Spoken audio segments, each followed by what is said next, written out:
And we're coming back to you live from the park. I'm Zach. And I'm Sean. Dang. Hey, Sean. How's it going, man? It's going pretty good.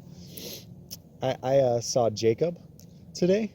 Blasphemy. How dare you? He was looking... You cheated on me? This is our spicy Nuggs recording day, and you saw Jacob? That makes what I was about to say even more awkward. He's looking real cute today.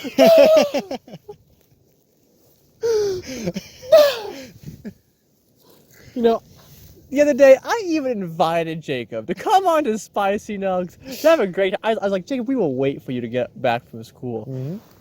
And that's never happening now. No, it No, didn't. What? No, he totally... No. No, it'll be fine. No. Zach, You ruined this, don't Sean. be selfish. You ruined this. I have to share my glory with everyone. Wow. So, you may feel like, we just have this deep personal connection, and we truly do. But I have to share myself, I can't only give me to one person. But I want all of you. As I'm like saying it, I'm like, I don't like this. I don't like the words that are coming out of my mouth. It doesn't feel good. So, how's day 4 of classes? Dude, it's going. I woke up this morning 5 minutes before my class started, my live stream class. Nice. And I was like, oh crap. Turns out my professor's internet was down because like a cable got ran over or something. I'm like, oh, okay, whatever. Nice. No class today. That works out. I know. Now I'm here. It's been pretty good. That's nice, man. Your face is nice. Oh. Well, thank you. Yours is pretty good too, I guess. I don't want your pity compliment. Wait, no, Jacob, play it back. Me and Jacob were having a contest to see who was uglier, and I was clearly in the lead, and that just proves my point. I mean, you called Jacob cute today, and then you're like, Well, oh, you're well, it depends. Hey, no, take backs. It depends on the day. No take Here's backs. the thing. No take backs. We as humans are very changeable beings, all right? And here's the thing. Some days you look better, some days Jacob's looks better, and some days my preferences change. Well, what I'm hearing is, at least today, I am the ugly one. Cool. And, Well, I wouldn't put so... it like that.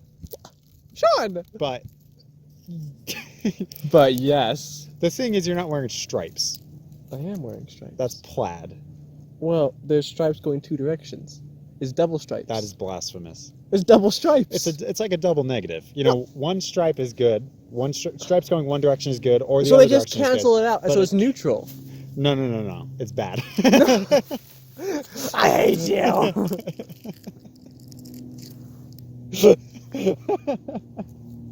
What a great start to the episode. I know, this is beautiful. Well, Sean. Did you have something? I do. Twice in a row. I'm double prepared this week. Oh my gosh. Let me take you on another journey, like I did last episode. I'm ready. Imagine you're laying in bed. I remember it. The lights are off. This is nice. You have your phone out on YouTube, because what else would you do? This is last night. It's perfect. And you're watching Markiplier. It kind of is last night. Okay. That was me last night, too! Oh my gosh, we have so much in common. Oh my gosh. You should do a podcast or something. Dude, that's such a good idea. But what would we call it? I mean, I like Spicy Nuggs. And I like Smash Bros. Spicy Nuggs and Smash Bros! I'm feeling Smash Bros. And It's Spicy probably Nugs, taken... though. Whoa. Well, what? I like my idea better than yours. Well, clearly mine's gonna win. What the Just look at the title of this episode. We'll see who won. This episode is titled differently. Everyone, wait, what? What? So, I watched Markiplier play this game called The Possession Experiment. Okay. Have you seen it / heard of it? It doesn't sound familiar. Is it an older video of his or a new one? I think it's like a year old at this point. Okay, but I have no idea then. It's an indie game. Sure. And as you do. As you do. And it's about humans. This lab finds the technology to possess other people using these masks. Okay. And there's some entity that allows them to do it. It's like some sort of demon thing. Sure. And of course, this demon breaks out, kills everyone but you in the control center and 3 of the test subjects. Okay. And you have to control your test subjects that are possessed by you in order to escape. To like open doors, find it's keys. like a kind of puzzle game kind of thing where you're Yeah, controlling and you're being chased by this demon and you have to not die. That's a super creative game. And imagine it's like a Five Nights at Freddy's kind of, where there's 3 monitors. Yeah. And you're using those monitors to like control people, to their inventories, see like the map layout and everything. It's really cool. Wow, that's And, like, awesome. it has one of those older esque vibes of the game where it's set camera angles when the characters walk in. Oh sure, yeah, you can see them like go through. Yeah. Like an old PlayStation game or something like that. Kind of like the old Resident Evil games. Yeah. And so when I first saw the like intro to this video and he was explaining what it's about, I'm like, this could be so cool. It's gonna be about like morality, and it wasn't really about morality, but it was. I made it so. Well, it's very interesting because he finally gets to the end of the game, and he ends up opening the door to let him escape, and he immediately like loses control of the person he's possessing, and escapes by himself out the door, and then it says selfish ending. Sure. Because he only saved himself. He just left the other 3 people there, and what I thought was interesting is like I didn't even think about it. Because you were just yeah. So then of course he went back and saved everyone and got them all out. Got the good ending. Yeah. Sure. I was like, but it was so interesting. I would have done the exact same thing. Because, like, at that point, you're thinking, I can escape. Right. Like, I can beat the game. Well, and this goes back to last semester when we were talking about, like basics of good and evil near the beginning. And we were talking about, like, dehumanizing people or objectifying people. I mean, that's just straight up what that is. He was using those 3 people as a tool to open doors and get keys, and once they had accomplished their task, he was done with them, and that's what they became. And in that way, is he really any better than the demon?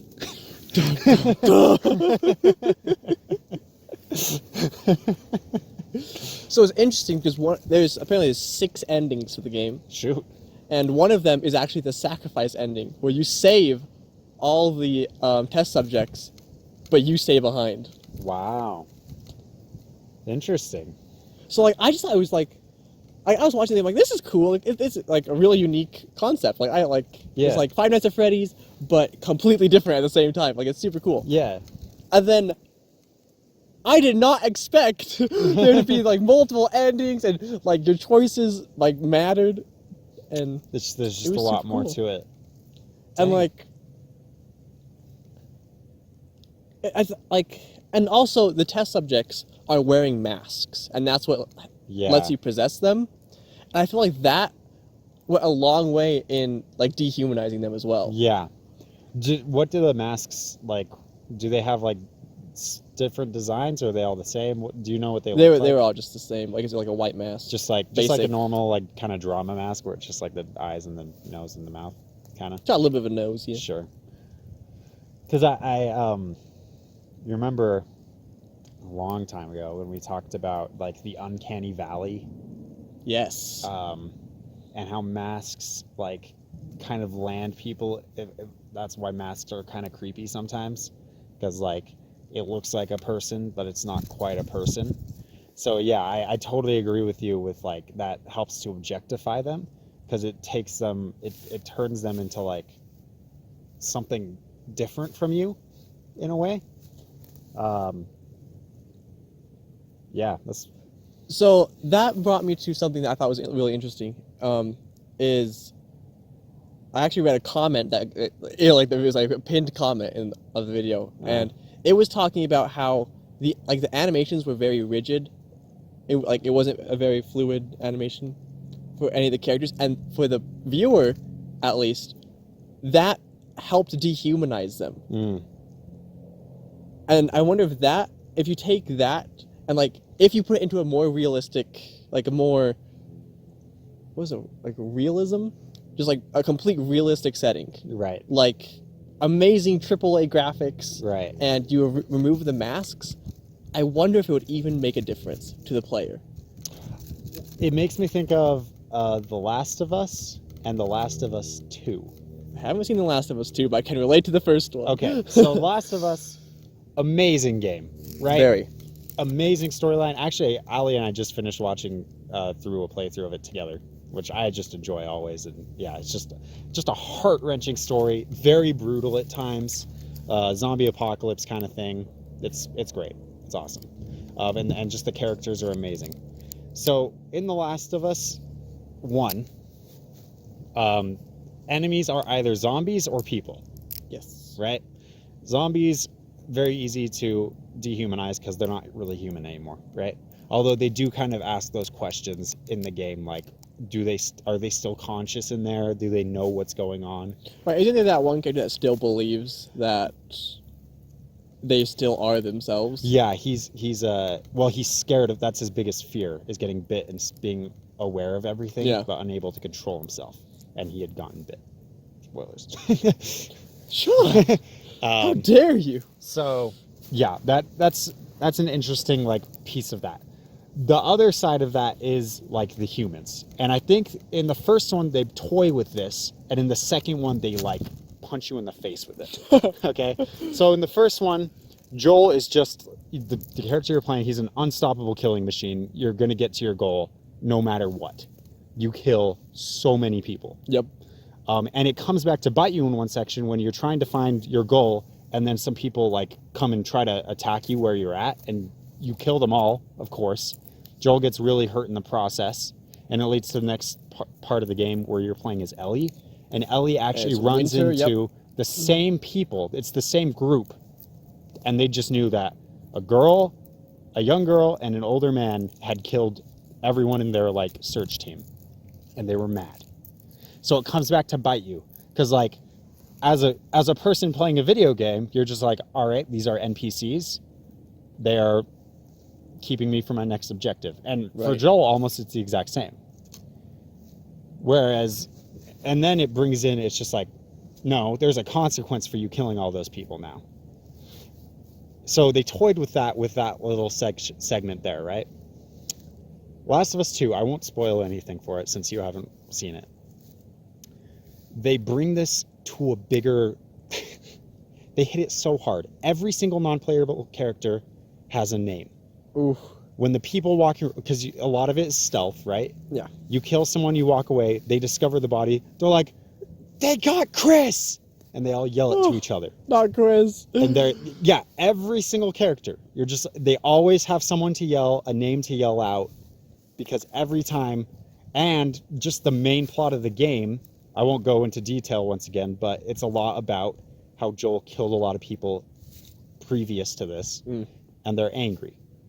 Okay? So it's directly like, and so it becomes, and then they do a really good job of turning what would be those enemies and keeping them humanized. And that's what made this game, for a lot of people, very polarizing. Last of Us 1, everyone loves. Last of Us 2, everyone either loves it or hates it. That's the fact. And I think it's because they tried to humanize every character, and so you just feel lost and confused the entire game. You don't know who to root for, and it feels bad. See, this is actually exactly what I wanted to get into. It's because I feel like I've played so many games that, like, when an option comes, like, if it's an action game or a shooting game, when you have to kill someone in that game, and I almost don't even think about it anymore. It's like, you're in my way, like, get out of my way. And I feel like that's exactly what my mindset was while watching Markiplier play this game, because in my head, the ultimate goal is just to beat the game. Right. And so I wanted to know, how do you rehumanize all these elements in games? And the example I went to is Undertale. Yeah, Undertale does that beautifully. Because, like, when you end up, like, spoilers. Do I say this? Just say it. It's Undertale. It's been out for years. It's fine. Fair enough. Like, when I was fighting every single person basically when we were doing the genocide route, It hurts. it felt so bad. Well, and I think a lot of that was because I had played the other totally ending first, and so I want to, like, without having the player play the game beforehand, how do you bring back these humanization of characters? I think, like I said, I think The Last of Us 2 did it well, but because they did it well, it really polarized people, and it led to a lot of hatred of the game. Fair. That's what I feel like. So I feel like you don't necessarily always need to rehumanize video games. Right. You wouldn't want to do that with Call of Duty, right? Right. Like, or even that just might not like go well. even just like freaking Mario or Pokemon, you know, like you're gonna like humanize these like Goombas and like feel bad for them. It doesn't matter there. Yeah. Right. I think Undertale and The Last of Us 2 are very good steps in showing how you can do that. And I think the way they did that is, in Undertale's case, every character has a personality that is distinct and personal to them. And the way you get past them without killing them, if you choose not to, is unique to each separate character. You don't do the same thing twice. I mean, it's just choosing menus, but you get different dialogue options and then you can spare them, right? Right. The Last of Us 2 did it differently because it's more of a shooter game. It's more like that. And so, like, when you're walking past people or sneaking past them, you can hear them talking to each other and call each other by name, which I think, like, literally just giving people names is such a huge step in the right direction. Like, that's the way you do it. Like, because then it's like, oh, these people know each other and they have lives and goals, and it feels bad. I think the other way The Last of Us 2 did it was letting you see the side of the bad guys. And points of view. And not just making them be like, oh, we're evil, but like they're literally just more people. Right. And that's what made everyone hate the game, I think. Is it felt like it lost focus, which I think is fair, but at the same time everyone's like, I don't know if I want this. I don't know if I want to feel bad for the enemy, which I think is a good thing. So those are two things those games did. I'm not sure how, I don't know, what do you think we could expand upon that? See, I feel like you kind of talked about, without directly talking about it, is you have to make the player care about the characters. Well said. And I feel like, I don't know how much time we have, but I feel like this is something I wish horror games did more. Because for me, it's like, I guess it's like when I play like a mediocre horror game now, it's just like, I know the worst thing that happens to me is I die. Right. Or I lose. And when I know that is the worst outcome that can happen, all of a sudden it's not as scary as it could be. But if I truly care about what happens to my character, or if I do it in such a way that it's almost like it's happening directly to me, then all of a sudden I care 1,000 times more. I think the best horror games I've seen, or even some of the mediocre but still pretty good ones, have an element, and I'm thinking of like, what's that game called? The painting one? Layers of Fear? Yes, Layers of Fear. I'm thinking of like Layers of Fear or Layers of Fear 2, honestly. You don't really have a lot of info at the beginning, but you start playing and there's still horror elements the whole time, but you start learning about the people or the person you're playing as throughout the whole thing. And by learning about them, you really begin to understand what they're doing and what they're coming from. And usually it's through notes and stuff in horror games, which is fine, I guess. It's just a trope at this point. But like, by creating that, like, oh, this is who this person is, this is what they've been through, and now they're haunted by their demons, or that's, another trope there, but that's what it is. Then you start to care a little more. So yeah, I agree with you. That was a long-winded way to say I agree. You could have just said, Zach, you're so smart, beautiful, and handsome, and you're also the ugliest person I've ever seen in my life. Like, that could have just wrapped it up beautifully, but no, you go on this long-winded... I just wanted to talk about Layers of Fear. And The Last of Us. Hey, they're both really good games, so... I don't blame you. All right. Well, I mean, we're pretty much at the end now. We made it. So, thoughts on dehumanization in video games, and rehumanization in video games. Both. And the most important thing to think about is our merch store and the Oh merch my. inside of it. Listen to this. Listen. That's what you can do to show people your newest Spicy Nuggs shirt. Zip off your jacket. The fact you said shirt, I'm like, imagining a shirt with a zipper. That's a new merch idea. It's literally just a t-shirt, but it zips down and splits into like a jacket. It doesn't have a hood, it's just a t-shirt. Plain shirt, I love it. It has no design, it's just a shirt with a zipper. What a great thought to leave the viewers off with. Beautiful. Thank you all so much for watching. I'm still Zach. And I'm still Sean. We'll see you next time. Bye-bye. Speaking, everybody loves to speaking. Everybody loves to speak. Just gotta balance it on the poop. Oh, the poop is disintegrating. That's fine. It's not working. Yeah, you're right. Your face is. I mean, wait, what? Didn't work as planned. Yes, it did. Got him. Take it back. No. Okay.